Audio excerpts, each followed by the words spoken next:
But it is not just an attack against us. It is an attack against Iran. It fans the flames to start a war with Iran. And it's coming out in November. It's being filmed now. Benedict Cumberbatch is playing me. This movie has British involvement, and people in Britain should be concerned about it. How does it open? Well, and this has not been previously disclosed before, the opening scene is in a military complex in Tehran. The camera comes in, closes up on a file, and it is a design for a nuclear bomb marked with nuclear symbols.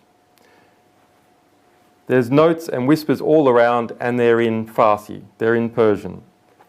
There's an older scientist speaking. A high-speed camera will measure the explosive charge we've designed to trigger the chain reaction. It is then revealed by the camera 4 scientists in white coats walking in a windowless corridor. The youngest, Simsana, remember that name, Simsana, writes on the file, "The dimensions of the payload are consistent with a Shabab missile." Okay, that's the opening scene. Iran is working on an atomic weapon. The opening scene of a film about WikiLeaks. How does this have anything to do with us? Well, we'll come to it. The next scene concerning Iran is in Cairo, where that Iranian nuclear scientist is meeting a US CIA agent, Kate.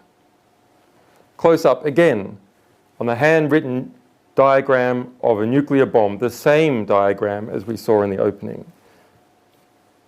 And Saman says, "I copied it from memory." I copied it from memory. They're testing the explosive in the next 6 months. Now remember what Tom's National Intelligence Estimate found. Iran did not have a nuclear program. All 16 US intelligence agencies feeding into that report said that was the case with high confidence and is being reconfirmed every year since that point. The senior diplomat, who's also at the table with the CIA agent, says, "Shit, we thought they were at least 3 years away from a bomb." Another lie.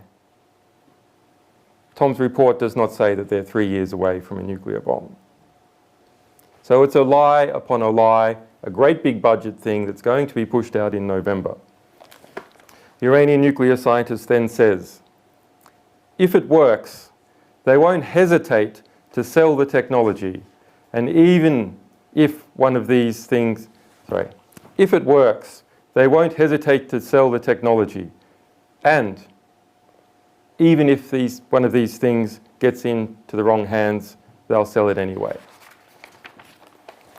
So that's the reality of where we're at. Not merely a war of intelligence agencies, but a war of corrupt media, corrupt culture. That war, we have got to understand, people who have appeared on this panel have been involved, sometimes with great sacrifice, at revealing the truth about important parts of the world, how the world is unfolding, how the world is shaping, the nature of institutions. They have revealed it heroically, in many cases, to the historical record, to our civilization as a whole, to you.